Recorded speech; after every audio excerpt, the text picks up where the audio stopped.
sabe o que tem lá depois do rio. Lá vem o sol de trás da nuvem que partiu. Eu deixei minha cabeça em suas mãos. Tem um destino incerto como um barco à vela.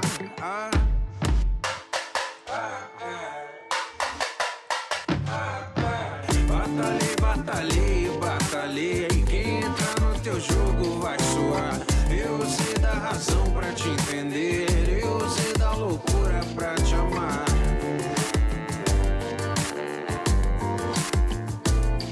Nem sabe o que tem lá depois do rio. Lá vem o sol de trás da nuvem que partiu. Eu deixei minha cabeça em suas mãos. Sou um grande fã de literatura infanto-juvenil. Então, sei lá, o tal do Harry Potter, que é o mais famoso de todos aí, Percy Jackson, Jogos Vorazes, todo esse montão de livro aí que tem ganhado espaço, inclusive no cinema. Eu sou um cara que eu sou assim, eu tenho um lado nerd muito aflorado. Assim. Por exemplo, na minha parede lá, como eu falei ontem, de um lado da minha parede tem 14 pôsteres da J.K. Rowling, do outro tem, enfim, mentira, não tenho esses pôsteres, mas faz parte do processo. Eu leio bastante livros assim, né? E eu acho que livros infantos juvenis são bem bacanas nesse quesito porque eles trazem questões humanas, questões que a gente que rolam hoje no dia a dia de uma maneira muito mais leve, de uma maneira metafórica, que faz com que a gente pense um pouquinho a respeito do que a gente vive no dia a dia. Então, eu, esse cara, amante de folclore brasileiro, amante desse tipo de literatura, um dia comecei a escrever um livro que há muito tempo atrás chamava Guerreiros Bárbaros de Oitavo Vilarejo. Eu tinha, sei lá, meus 17, 18 anos. Guerreiros Bárbaros de Oitavo Vilarejo, se vocês olharem aqui, meu primeiro livro chama O Oitavo Vilarejo. Era a mesma trama, só que era com folclores de fora, coisas muito distantes. Os meus bárbaros eram praticamente hobbits. Eu lia muito O Senhor dos Anéis, eu lia muito Harry Potter, eu era muito influenciado por esse tipo de coisa. Até o dia que eu estava quase terminando o livro, passaram-se anos, né, escrevendo o meu primeiro livro, eu falei, não, peraí, cara, tem alguma coisa errada, não é possível que eu sou tão paga-pau dos caras lá de fora, né?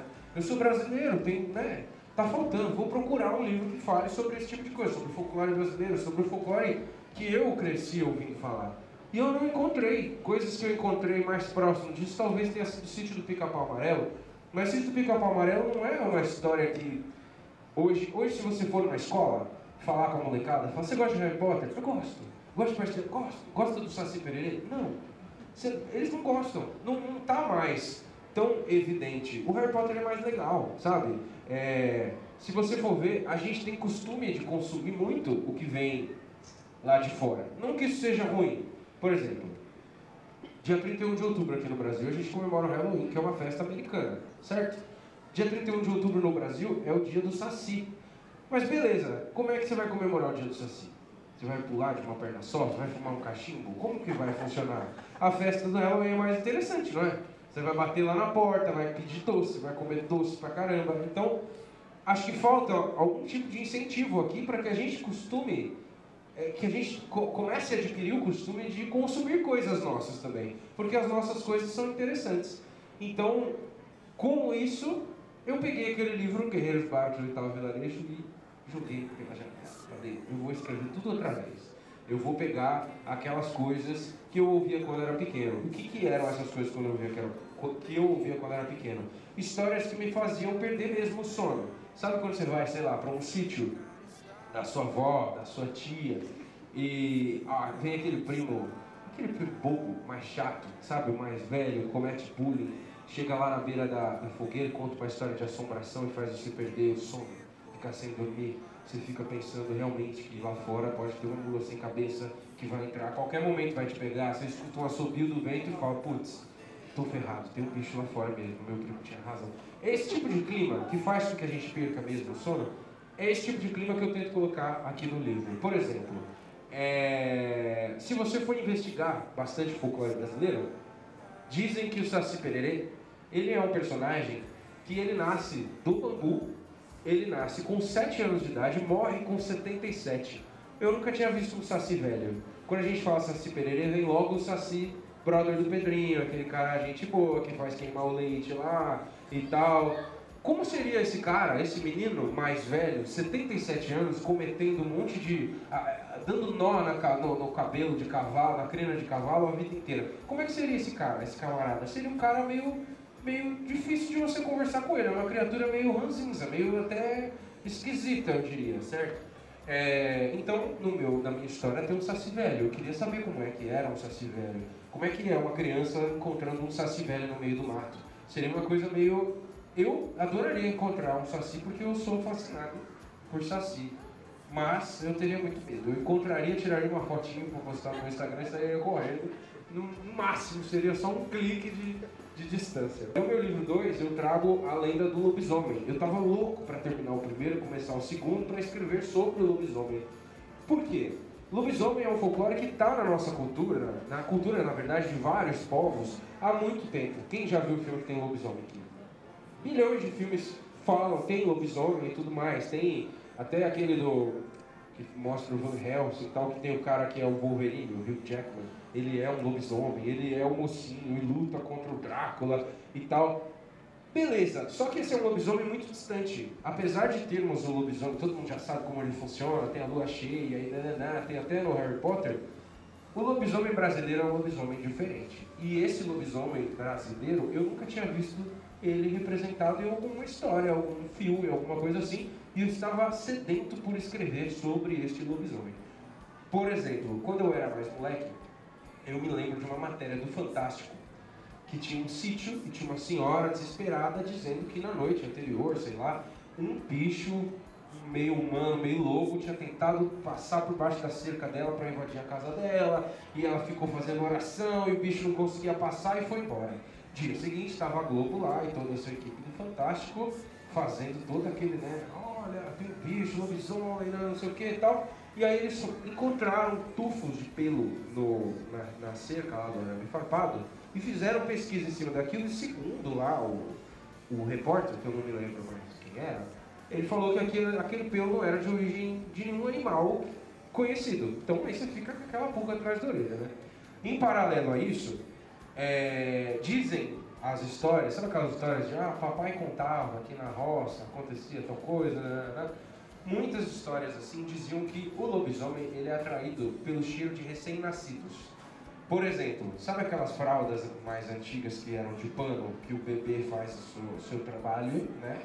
Enche aquela fralda, você lava no tanque e bota para secar, aquilo exala o cheiro do recém-nascido. Aquilo tem um cheiro peculiar daquela fralda e aquilo é... O lobisomem, ele é um bicho, então ele sente aquilo, ele é atraído por esse tipo de coisa.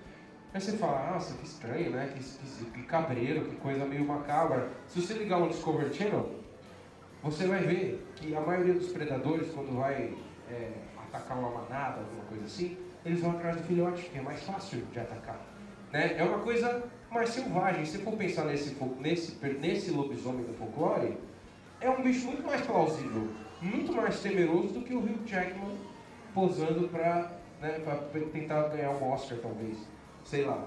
Então, esse tipo de personagem é que eu tento trazer dentro da minha história, das aventuras do Tibor Lobato. Ele é um resgate da nossa cultura. Quando a gente conta coisas que são daqui, de perto, tudo bem, eu não sou contra consumir o que vem de fora, imagina, de maneira nenhuma. Inclusive, tudo que eu consumi de fora me influenciou para que eu escrevesse coisas do que está aqui dentro, né? Mas quando a gente fala de coisas que estão aqui dentro, mais próximos da gente, eu estou falando de mim, eu estou falando de você, eu estou falando de nós, estou falando da sua avó, da sua família, da nossa história, da nossa cultura. Então eu acho que isso é uma coisa muito legal para levar para nós que somos jovens, que estamos lendo coisas assim. Eu acho que é importante ter alguma coisa dessa no cinema. E esse livro vai virar filme, tem um contrato assinado para final de 2018, começo de 2019, estar nos cinemas. Então, se Deus quiser, se alguém quiser lá de cima, vai rolar isso aí. Enfim, e além de personagens que já são conhecidos, Saci todo mundo conhece, Curupira é o cara do pé para trás, que inclusive você tentou, né? Ficar com o pé para trás. O Boitatá, aquela cobra de fogo e tudo mais. Mas alguém aí já ouviu falar do Gorjala? Gorjala. Gorjala é um personagem do folclore do Ceará. Dizem que ele é um bichão grandão de 4 metros de altura, pretão com um olho na testa e ele come viajantes que se perderam pelas...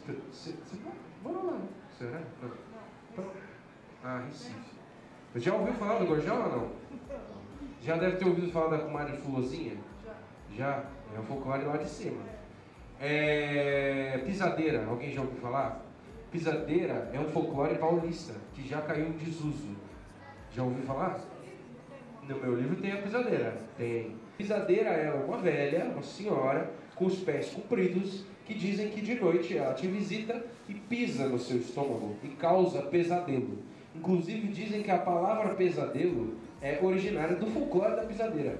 E hoje a gente fala, pô, tive um pesadelo, sem saber que era do folclore da pisadeira. Então tem muita coisa que está por aí que formou a nossa cultura e hoje a gente já não sabe mais, saca?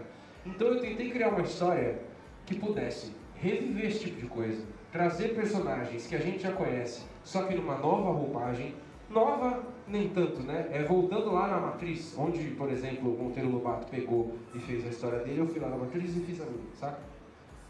Então é mais ou menos isso, revisitar personagens, ressignificar personagens que a gente já conhece e resgatar personagens que já caíram em desuso. Por exemplo, um caso de revisitar, a Cuca.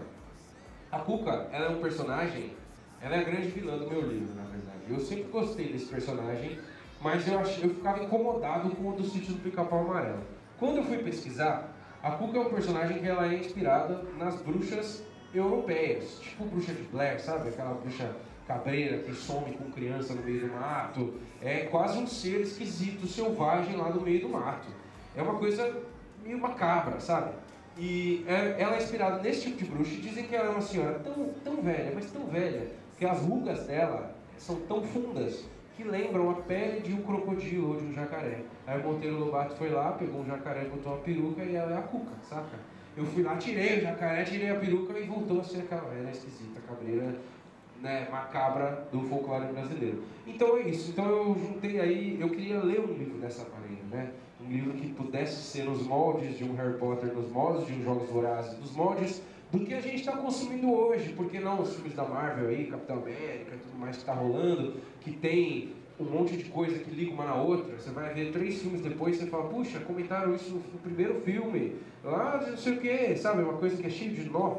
Então eu tentei criar uma coisa que eu gostasse de ler em primeiro lugar. Eu acho que quando você faz uma coisa, você tem que amar aquilo em primeiro lugar. Você tem que fazer primeiro para você. Depois, quando você solta isso para o mundo, você encontra adeptos aí que se identificam com aquilo, né? Então é isso que eu tentei fazer com as aventuras do Tibor Lobato. Juntar a fome com a vontade de comer, juntar o folclore brasileiro com o infanto-juvenil moderno, o que está rolando hoje. Então eu espero que todo mundo que for ler me mande uma crítica falando se gostou, se eu atingi isso, ou então, pô, Gustavo, você é um canalha, você me fez acreditar que o livro era bom e eu achei uma porcaria. Mas enfim, leiam que é bacana, é legal, eu garanto que tá da hora. E eu estou escrevendo o 3º agora. Inclusive eu fiz algumas viagens aí pelo Brasil e coletei, porque o que é o folclore? Folclore é a história que o povo conta, é a história que você conta para é quase um telefone sem fio, é uma coisa que fica, né? Então eu viajei para alguns lugares do Brasil e peguei depoimentos de pessoas que falaram, você gosta de folclore? Então, quando eu era pequeno, posso te contar? Quando eu era pequeno, o papai falava que aconteceu isso, tal. E aí, se a história é interessante, eu posso colocar isso na minha história? Pode. Eu pegava exatamente, só colocava lá o Tibor Lobato no meio da história. Então, o que vocês vão ler no livro, além de ser esses moldes, é realmente coisas que pessoas disseram que passaram, de verdade, saca? Enfim, o primeiro capítulo do 3º livro que eu estou escrevendo agora, o capítulo inteiro é um relato que meu avô conta desde quando eu era pequeno, que sempre aquilo me ficou na cabeça de uma maneira assim que eu tinha medo daquilo e estava louco para encaixar de alguma maneira na história e conseguir. Então eu considero essa a minha obra de, sabe, quase que, não sei, primeiro um presente para mim que eu queria ler isso, mas acho que um presente para nós brasileiros, uma coisa de, um resgate da nossa história, um apanhado aí de tudo que a gente é e colocado num livro para quem ainda virá, para quem ainda, sabe, para quem está começando a entrar nesse mundo da literatura e tudo mais. enfim. Porque quando você fala sobre a pisadeira, né, que você coloca a pisadeira é do folclore paulista, a Bahia, por exemplo, tem um ser assim, desse tipo também, principalmente quando as crianças comem exageradamente à noite, e aí ficam até com medo de dormir por conta da pisadeira que vem pisar e criar um pesadelo, né? Mas sabe que... E é isso mesmo que acontece quando você come demais. É engraçado, porque você fala... Até no meu livro eu faço uma piadinha sobre isso. Quando a gente fala folclore, parece uma coisa tão infantil, né? Parece uma coisa tão... Só que se você for pensar, alguma coisa tem, cara. Porque assim, em vários lugares do Brasil, existem relatos de pessoas que não se conhecem, em épocas diferentes, que narram as mesmas histórias de assombração. E isso não é exclusivo do Brasil. Por exemplo, uma das pesquisas que eu fiz, eu encontrei um personagem que não tem nome, na verdade é uma história da Europa, de uma senhora que ela morava sozinha em casa. E aí dizia que o leite azedava, ovo era jogado nas paredes, coisas mudavam de lugar, ela era sempre assombrada por alguma coisa, um tipo de poltergeist, alguma coisa assim, e até o dia que ela resolveu se mudar, ela falou, não aguento mais isso. E no dia da mudança, apareceu um ser desse tamanho, branco, de um pé só, um gorro vermelho, com uma caixinha na mão, falando, pra onde a gente vai? Saca? O que é isso? Eu sou assim, velho. É a mesma coisa, ele só é branco. A única coisa que mudou é que ele é branco. Lá. Então, alguém... Como é que lá conta uma história bem parecida com o que rola aqui? Aqui, ao invés de ser dentro de uma casa, na cidade, é num sítio, sabe? Então, é esse tipo de mudança que existe. Então, pra mim, alguma coisa existe e eu ainda quero ver esse negócio aí, entendeu? Então, sei lá, é que o folclore tem várias origens, né? Tem a origem africana, tem coisa portuguesa que veio pro Brasil, tem coisa dos índios, e isso acabou virando uma miscelânea de coisas aí e que a gente acaba contando através, por exemplo, boitatá. Boitatá é cobra de fogo em Tupi-Guarani. E na verdade quando você enterra um animal, algum bicho, né, na terra, depois de um tempo aquilo vai se decompondo, cria gases e quando esse gás entra em contato com a atmosfera, cria um tal do fogo fato, ele pega fogo. Os índios viam aquele troço, boitatá virou cobra de fogo. E aí existem milhões de lendas que, quando deu um dilúvio, não sei o que, uma cobra, já criaram milhões de histórias. É o tal do boca a boca que vai virando outras coisas. É quase, vocês lembram da velha surda da Praça Nossa? É quase aquilo. É como se fossem várias velhas surdas contando a história um pro outro e o negócio vai tomando proporções e proporções, várias versões diferentes e tudo mais. Até a Igreja Católica ela tentou repaginar alguns personagens do folclore brasileiro. Existe uma vertente do Saci Pererê que ele tem as chagas de Cristo na mão e que ele brinca de passar brasa por entre a mão. Eu eliminei tudo isso do meu livro, toda essa parte de influência da Igreja Católica, porque eu acho que a coisa é livre. A história de um povo não é um povo católico, é um povo. Tem povo que acredita em tudo quanto é coisa, inclusive gente que não acredita em nada. Então eu tentei respeitar isso, sim, de todas as maneiras possíveis. Então, no meu livro vocês vão encontrar tudo isso, desde Mula Sem Cabeça, ao tal do Gorjala, aos trasgos. Alguém já ouviu falar dos trasgos? Vocês lembram dos trasgos do... Já viram Harry Potter? Tem o trasgo do Harry Potter lá, que lá na verdade é um troll, né? Que é uma lenda de fora, não é uma lenda daqui, que na tradução brasileira eles traduziram como trasgo. Mas trasgo, na verdade, é um personagem do folclore português, que aqui no Brasil já caiu em desuso, que são almas penadas de crianças. É basicamente isso, crianças que não atravessaram a lei, que ficaram por aí na floresta e tudo mais. Isso é um trasgo, é uma criança morta, é basicamente isso. Então, eu tento colocar isso. Inclusive, teve um blog que publicou há pouco tempo atrás. Pô, o cara tava mandando bem, não sei o que, ele falou, qual é o trasgo do Harry Potter? O cara não é... Eu sei da loucura pra te amar. Batalhei. Quem entrar no teu jogo vai suar. Eu sei da razão pra te entender. Eu sei da loucura pra te amar. Batalhei. Quem entrar no teu jogo vai suar. Eu sei da razão pra te entender. Eu sei da loucura pra te amar. Eu sei do saber pra te provar. Eu sei do amor. pra te endoidar.